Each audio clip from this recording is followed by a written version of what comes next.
What's going on, guys? It's Greg here, aka NYPrepper. It is Friday, June 7th, 2024, and I have some breaking news to share with you guys. Right now, it is 15:35 Eastern Time here in the United States, and we have some major breaking news coming in from Europe and from the Middle East. And right now, we have U.S. nuclear forces on high alert. Look at all of these nuclear warplanes up in the air over the United States right now. We have 4 nuclear war command and control planes up in the air. These are the Boeing E-6 Mercuries. These are responsible for communicating with our submerged nuclear armed submarines, and they're also responsible for remotely launching our Minuteman III ICBMs. We also have a B-52 nuclear bomber up in the air, and we also have a Cobra Ball missile detector plane up in the air. And so this is very concerning. Let me show you guys where these planes are. So we have one E-6 heading over Vancouver Island. This is an unusual location for these planes. Very interesting. We have one over Utah right now, and it was just out in the Pacific communicating with some of our subs. We have another one looping over Oklahoma, and when they loop like that, that's when they're communicating with the submerged submarines. We have another one that was just in the Gulf, probably communicating with one of our subs in the Gulf, and it is heading back now to Tinker Air Force Base. We have this B-52 nuclear bomber that was up in the air over western Texas. And then here's the Cobra Ball. It was looping over North Dakota, and these planes can detect missile launches and track their trajectories. So very, very concerning. And late last night, we had an unusual situation develop in the Baltics while I was live streaming. We had an unexpected situation. A Russian emergency situations plane landed in Kaliningrad last night, spent about an hour there, and then it left, and it actually landed at the Khabarovo airfield right outside of the city of Kaliningrad, which is an air base. So it landed at a Russian air base, and this is the Russian Ministry for Emergency Situations plane. And these planes are usually used for disasters and imminent emergencies. Okay, they usually use these if there's like flooding, natural disasters, or they use them also to transport humanitarian aid to different parts of the world, like Syria or Gaza, okay, or Africa. But to have one of these fly to Kaliningrad is very, very concerning. And we had an unusual flurry of nuclear attack options broadcasted at the same time as this thing was going to Kaliningrad. We had several nuclear attack options being broadcasted from Sigonella, which is in Italy. And we had a nuclear war command and control plane up in the air over California that was just looping while this thing was up in the air. And if you look closely here, you can see that it appears it actually flew into Estonia. And I don't know if this is an error with the flight tracker. I checked multiple flight trackers and they showed the same thing. It flew right into Estonia and over Tallinn. So I don't know if they did this on purpose or by accident, or if this is just a mistake by the flight tracker. But this is very, very serious. We also had a Russian VIP plane or doomsday plane go to Kaliningrad as well, right after that emergency situations plane landed. So here's a close-up shot of the emergency situations plane landing at the Khabrovo airport north of Kaliningrad. This is actually an air base, okay? And then here's the Russian presidential doomsday plane going to Kaliningrad. This is a Tupolev 214 PU. This is part of Putin's presidential fleet. These planes are basically like doomsday planes or Russia's Air Force One. It's an airborne command post for Putin. And they only have a few of these, but they're actually new. They just built them in like 2010 or 2011. Okay, so something's brewing here for there to be an emergency situations plane and then a special flight squadron plane going to Kaliningrad at the same time. Both of those planes only stayed for like an hour in Kaliningrad, and then they left and went back to Russia. Guys, countless people are mistaking private browsing tabs as a way to stay anonymous online. Even with private browsing mode enabled, you can still be tracked by websites and internet service providers. Also, your data is still at risk if you are using unsecured or public Wi Fi hotspots. That's why I've been protecting my privacy and data with Virtual Shield VPN. I sleep well at night knowing that my data and privacy is not exposed to governments, hackers, and big tech. And if you use the link in the description below this video, which is virtualshield.com/deals/NYPrepper, you can get 70% off and a 60-day risk-free trial. With Virtual Shield's anonymous browsing, a strict no-log policy, unlimited bandwidth, and built-in malware and ad blocking, Virtual Shield also has 24/7 customer support and was built in the USA. So start protecting yourself today. Use the link in the description, which is virtualshield.com/deals/NYPrepper to get 70% off and a 60-day risk-free trial. So that tells me that they were probably dropping something off, potentially dropping off cargo, dropping off VIPs, okay? And we have this video that came out today showing a massive amount of Israeli tanks heading towards Lebanon. You can see the road sign up here. It says Kiryat Shimona, so we know that this is from northern Israel. Okay, these are the Israeli main battle tanks, the Merkava battle tanks, and they're heading towards Lebanon in this video. Okay, so Israel is reinforcing their northern border with Lebanon, and it does appear that they are on the verge of going into Lebanon to deal with Hezbollah. The Israeli War Cabinet met on Sunday, and the sentiment at the Israeli War Cabinet was that Netanyahu should shift his focus away from Gaza and onto Hezbollah, because Hezbollah has been launching vicious rocket attacks on Israel, okay, bombarding northern Israel, causing wildfires and brush fires. And Israel and Hezbollah have been trading rocket fire the last few days. Israel has been launching massive airstrikes on southern Lebanon. So things are really getting crazy over there. Make sure you're prepared for an escalation. And Vladimir Putin, the Russian president, said at a conference this week that Russia has a right to export nuclear weapons, okay? And a top American official of the Biden administration said the U.S. may reach a point in the coming years to increase the deployment of its nuclear weapons due to threats from adversaries. This was reported by Reuters.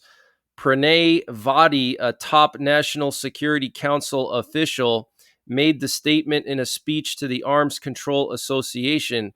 Vadi stressed that the U.S. remains committed to international arms control and non-proliferation regimes designed to limit the spread of nuclear weapons, but he said Russia has refused to discuss a successor treaty to the 2010 New START Treaty, which limited the country's deployments of strategic nuclear weapons, but expires in 2026, while China has declined talks on its expanding nuclear arsenal.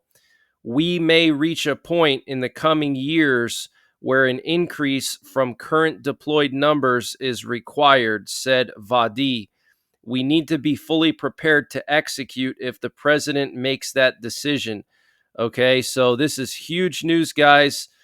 And under the Obama administration, we removed 2 warheads from each one of our Minuteman missiles. We have 450 Minuteman missiles. 400 of them are actually active and ready to use. at a moment's notice. And we used to have 3 warheads on each of those 400 Minutemans. And because of Obama, we cut that back to just 1 warhead on each of the Minutemans. So that really reduced our deployed weapons numbers. Okay, so we literally cut the number of warheads on our Minuteman missiles by 2/3. We went down from 1,200 warheads to just 400. And we also cut the number of Trident missiles on each one of our Ohio class subs. So we have 18 Ohio class subs, 14 of them carry the Trident missiles, and they're built to hold 24 Trident missiles. But because of Obama, we removed 4 Trident missiles from each sub. So now we only have 20 instead of the full 24 on each sub. So, and that's not it. And then also our B-1 bombers and our B-52s don't carry as much as they used to, especially the B-1s. They were converted away from a nuclear role and are only used for conventional purposes now officially. So thank Obama for that, guys, okay? But this is very serious. The U.S. considering increasing their deployed numbers, and Putin saying that Russia has a right to export nuclear weapons. They could give them to Iran. They could give them to Cuba. They could give them to North Korea. Okay. They could give them to China. And all of this coming a day after Putin said that while Russia has no intention of using nuclear weapons in Ukraine or elsewhere, he said that the Russian nuclear weapons doctrine can be changed as needed. He said this doctrine is a living instrument, and we are carefully watching what is happening in the world around us, and we do not rule out making some changes to this doctrine. So isn't it funny that he's saying now that Russia has no plans of using nuclear weapons, and he said that they can win the war in Ukraine without nukes, but he puts his tactical nuclear weapons on high alert and does all these drills with Belarus, and he actually contradicted himself with what he said a week and a half ago when he said that Russia could use nuclear weapons if the West allows Ukraine to conduct deep strikes. He said that they could strike Europe. And he also said that the West was miscalculating in thinking that Russia was just bluffing with putting the missiles there, the tactical nuclear missiles. So he's contradicting himself. First, he says, yeah, we can use them. And then now he's saying, no, we can't, or we're not. So, obviously he wants to use them, and I think he's just waiting for the opportunity and the excuse, to be honest with you. And he also reminded the audience that Russia has more nuclear weapons than Europe, and that the US and Russia have early warning systems for nuclear weapons, while Europe does not. And he said everyone should understand that. He also said that Western aircraft carriers have lost their importance in front of Russian hypersonic weapons. He also said that BRICS is developing its own independent payment system. He said BRICS is working on our own independent payment system free from political pressure, abuse, and external influence. He confirmed that Russia captured 47 towns in Ukraine so far in 2024. And we have some breaking news about the bird flu. The H5N1 bird flu was found at 3 more dairy farms today in the U.S., including 2 in Texas and the first one in Minnesota, okay? And chairman of the U.S. House Intelligence Committee, Republican Mike Turner, urges the Biden administration to lift all restrictions on the use of ATACMS missiles against military targets inside Russia. Currently, Ukraine is prohibited from using ATACMS outside of its own territory. And here's the official letter that Mike Turner sent to Lloyd Austin. Okay, you see, dated June 6th. So this is very, very serious, guys. Mike Turner has a lot of power in Congress. Okay, he's the chairman of the House Intelligence Committee. So he's kind of a big deal. And he's telling Lloyd Austin and Biden to lift these restrictions. And the Taiwan Minister of Defense said that if the Chinese military enters Taiwan's territorial airspace or territorial waters, which is within 12 nautical miles of its coast, that Taiwan will launch an attack against China. Wow. And almost the entire Russian Black Sea Fleet left the port of Novorossiysk, the cause of which is not yet known. Maybe they're planning a massive strike on Ukraine or something. And Ukraine will start implementing emergency rolling blackouts to conserve electricity. Prime Minister Denis Shmyhal called on state authorities today to reduce electricity consumption amid Russia's continued attacks on energy infrastructure. Shmyhal said that ministries, central executive bodies, and regional state administrations should no longer use air conditioning or external lighting on buildings. Local authorities have been asked to limit street lighting. And Ukraine launched a massive strike in occupied eastern Ukraine at an old school that was being used by the Russian army as a base. So here's that building. Look at the destruction. I mean, this is just insane. Okay, so the Russians were using this to hide, and the Ukrainians found out, and apparently they sent some kind of missile there, ATACMS or maybe Storm Shadows. But this looks like probably a Storm Shadow or a Scalp, way too big for an ATACMS. And we had more reconnaissance over Poland and the Baltics last night. Here we have an Italian AWACS plane that was flying in northern Poland, and it flew through the Suwałki Gap, and it was patrolling the border of Lithuania and Belarus. And then this is an interesting one. Here we have what appears to be a Polish border guard plane flying near one of the border crossings with Ukraine in southeastern Poland. And this is one of the border crossings where Polish farmers have set up a blockade, and they're preventing some trucks from going into Ukraine now or something like that. So very interesting. And then last night, we had a Kazakhstan Air Force plane leave Warsaw and head back to Kazakhstan, which is very, very unusual. Remember, Kazakhstan is an ally of Russia and is part of the CSTO. So it's very interesting for Kazakhstan to have their Air Force in Warsaw, probably a meeting of VIPs for sure. Okay. We also had several Russian VIP planes take off from Moscow late last night, and at the same time as the emergency situations plane left Kaliningrad. And 2 oil depots in the capital city of Ukraine were struck last night by Russian Shahed drones. These are the Iranian drones, causing multiple large fires and the loss of several oil storage tanks. And a Russian electrical substation in the Kursk region of Russia was hit by a Ukrainian drone. And there were strong kabooms heard in Henichesk in northern Crimea today. There were also strong kabooms heard in Belgorod. And Russia captured another key town in eastern Ukraine today. They captured Paraskovivka in the Donetsk region, and the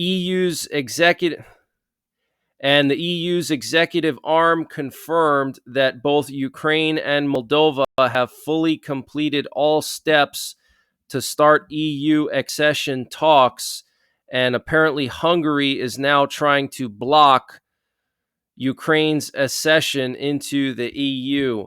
Okay.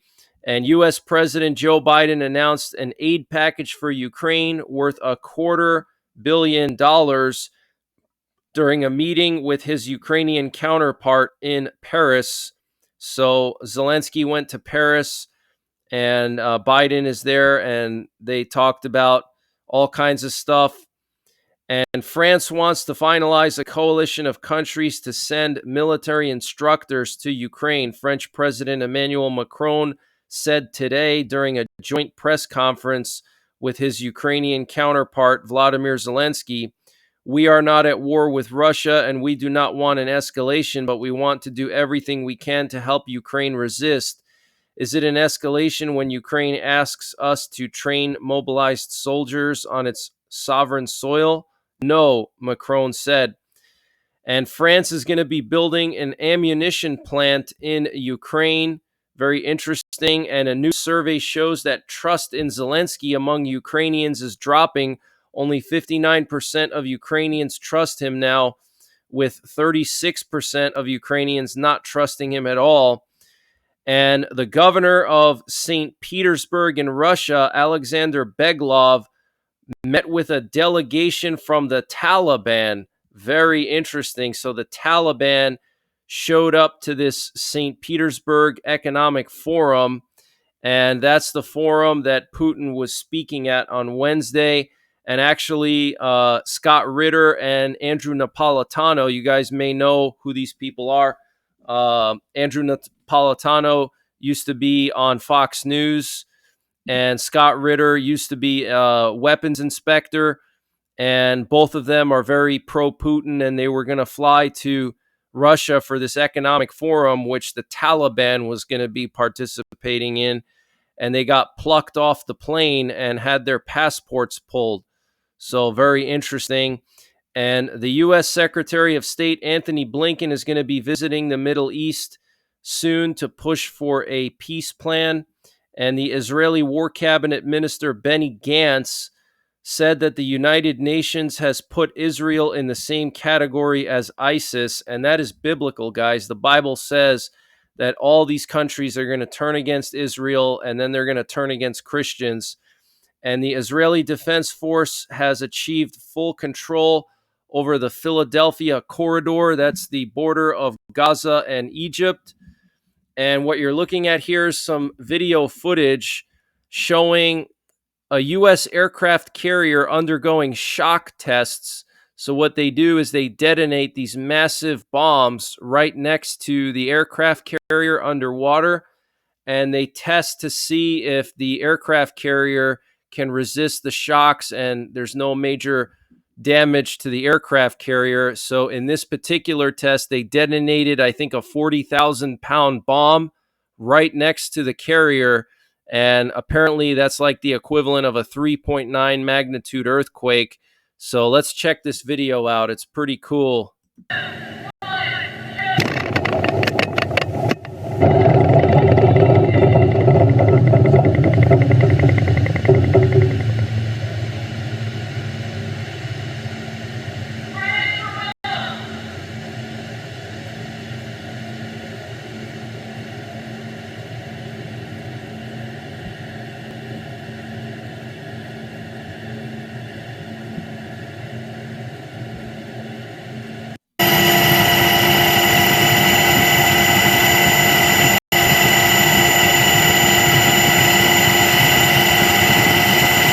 You can see how close that bomb is to the carrier.